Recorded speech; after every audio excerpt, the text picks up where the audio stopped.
390 homes in La Plata County remain under evacuation orders tonight because of historic flooding in southwestern Colorado. Tomorrow, some homeowners will be allowed into the evacuation zone to assess damage and pick up necessities. Thanks for joining us. I'm Kim Christensen. And I'm Kyle Clark. People who were forced to evacuate from Pagosa Springs and the nearby areas of Archuleta County are allowed back home tonight. Evacuation orders were lifted within the past few hours. 9 News meteorologist Corey Reppenhagen is in Pagosa Springs to explain the sacrifice a couple of homeowners made to prevent even more damage from the storm. Well, the Archuleta County Sheriff's Office says that the San Juan River here in Pagosa Springs has lowered just enough to feel comfortable with lifting the mandatory evacuation orders in this area tonight.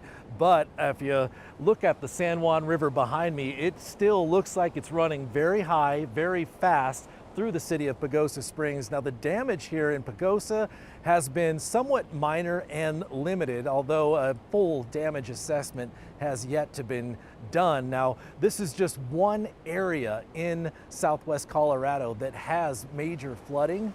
We spent most of our day in the La Plata County flood zone on the north end of Vallecito Reservoir. The damage was much more extensive there, with an estimated 90 to 100 homes that had some kind of water damage and 2 homes that are total losses. But strangely enough, those 2 homes were not technically destroyed by the creek. They were destroyed by heavy equipment in an attempt to keep destructive debris out of the flooded creek. It's something I had never seen or even heard of before. It was a split-second decision made by the Upper Pine Fire Department at the peak of the flooding. The homeowners agreed to have their homes destroyed before they fell into the creek, where they could cause more damage to a critical bridge. How much damage that can take from a house hitting it, I'm not an engineer, but I don't think it's good for that structure that's already compromised to have that.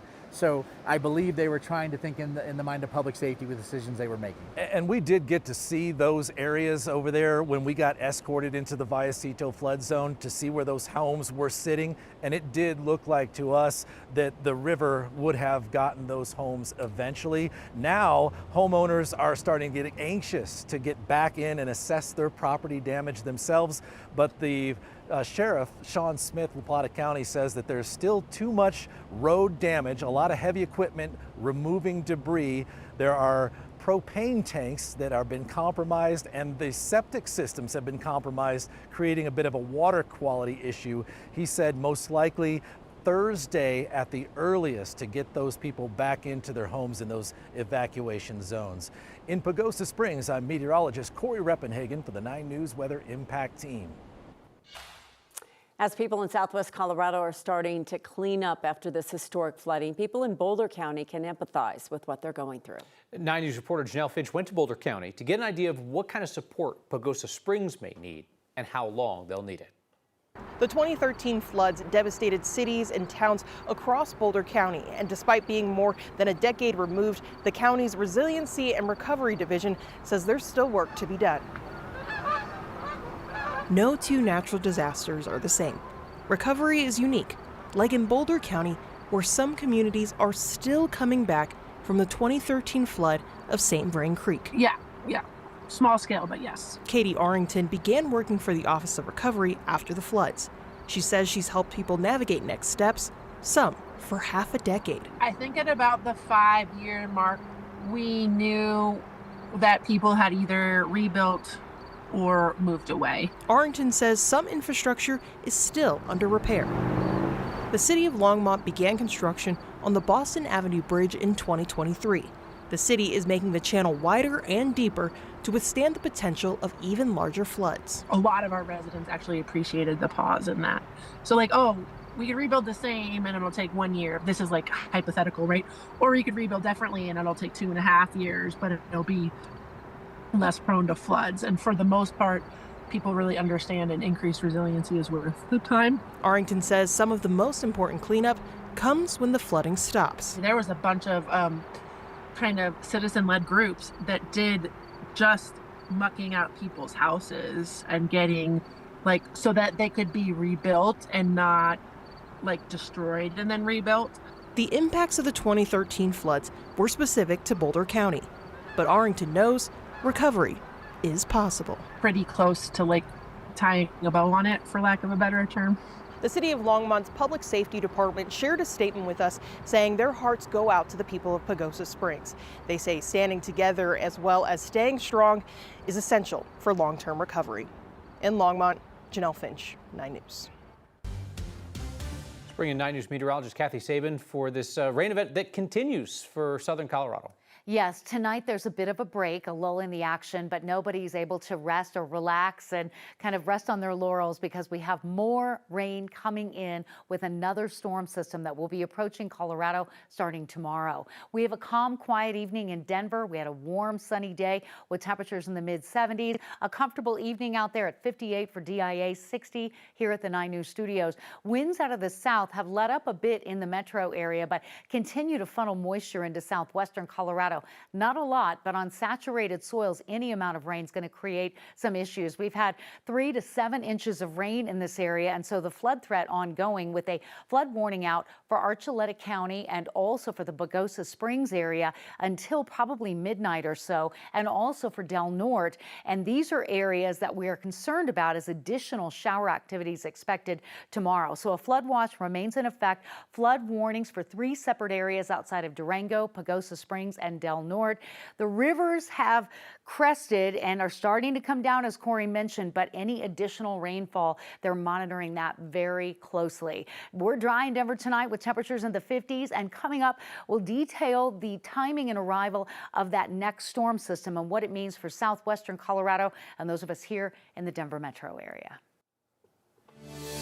2 people are dead as a result of a police chase in Clear Creek County. About 2 this afternoon, sheriff's deputies and Idaho Springs police officers tried to pull over a 29-year-old driver near Floyd Hill, who they believe to have broken into 24 cars. The driver didn't stop, and they chased him about a half a mile down Highway 6 and onto I-70 eastbound. That's when deputies put out spike strips, and despite deflating his tires, the chase continued back onto Highway 6.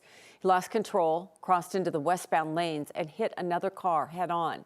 The person driving that car was killed, as well as the person officers were chasing.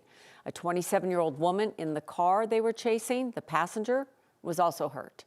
She's expected to be okay.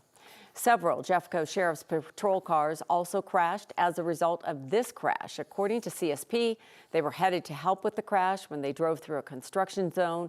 They say one of the cars hit a raised metal construction plate and went airborne. Another one struck a concrete barrier. One deputy was taken to the hospital with minor injuries. CSP is investigating both crashes. The city of Denver has quietly signed another contract with Flock. That's the company that runs the controversial license plate cameras across the city. And this new contract is for AI drones. 9 News reporter Spencer Soysher joins us. And Spencer, some city leaders are wondering why this happened so quietly. Yeah, they are. City Council is supposed to have processes in place where they'd be told about something like this. So the question is, why weren't they? All around Denver, Flock's AI license plate cameras are scanning away. We know that. What we didn't know is that the AI surveillance will soon be coming from the sky. I read about it in a contract that was with DPD. Denver City Councilwoman Serena Gonzalez Gutierrez is on a surveillance technology task force. It was assembled in the months after the City Council voted down a contract extension with Flock's safety over concerns that Flock didn't have the proper policies in place to balance privacy, safety, and transparency. Absolutely. And she says the task force wasn't told that the city agreed to another pilot program with Flock for their drone technology. Not to my knowledge. Denver police say that's because the contract is new. But the contract obtained by 9 News shows it was signed more than 2 months ago, on August 11th. But if it's going to be here, we want to make sure that there are regulations and guardrails in place, and we need to allow the task force to do that work. And that is not what's being allowed because we're continuing to enhance what is being provided. According to the contract, the city will receive a free year of access to the drones, which can launch on their own and reach speeds up to 53 miles an hour.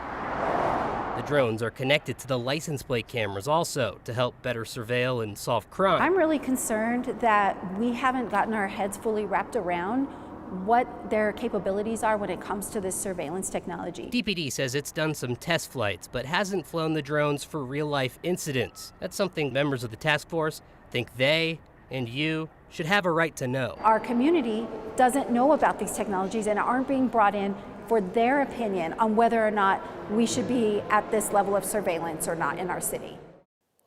There are other cities in Colorado using these flock drones, or at least looking into it, like Castle Rock and Commerce City. A lot of police departments use drones already, Denver included, but the AI capabilities from the flock drones could take law enforcement to places they haven't used before. Spencer Soischer, 9 News. The U.S. Supreme Court is declining to weigh in on the case of a family from Colorado who claims their school district talked to their child about their gender identity behind their backs. This is the third setback in the courts for the parent-turned-conservative activist who brought this case against Poudre schools. The Supreme Court justices declined to hear the case today, with some members of the conservative majority saying that the allegations are troubling, but agreeing with their colleagues that the case should not be reviewed by the Supreme Court. The parent involved in the case, Erin Lee, has also organized failed statewide ballot initiatives about trans kids, describing her work as, quote unquote, a spiritual battle to cover children in the blood of Jesus.